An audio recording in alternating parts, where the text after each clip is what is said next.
வழி தாங்க முடியாமல் கண்ணீர் விட்டு அழுத தந்தை மற்றும் தாய்.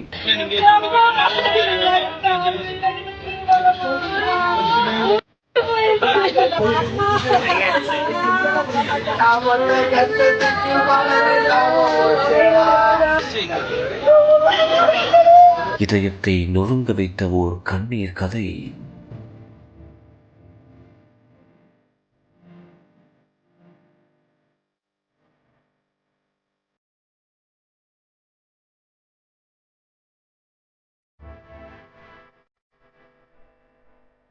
புதுக்கோட்டை மாவட்டம் ஆலங்குடி வ.உ.சி. நகர் பகுதியைச் சேர்ந்தவர் தான் அழகர். இவரது மகன் பேருந்தில் செல்லும் போது திடீரென்று தவறி கீழே சொல்லப்படுகிறது. இதனால் மருத்துவமனைக்கு சென்ற பெற்றோர்கள் வலி தாங்க முடியாமல் கண்ணீர் விட்டு அழுதுள்ளனர். இது பார்ப்போர் அனைவரையுமே வேதனை அடைய செய்துள்ளது. மேலும் போலீசார் இது தொடர்பாக தனியார் பேருந்து ஓட்டுநரை கைது செய்திருப்பதாகவும் கூறப்படுகிறது.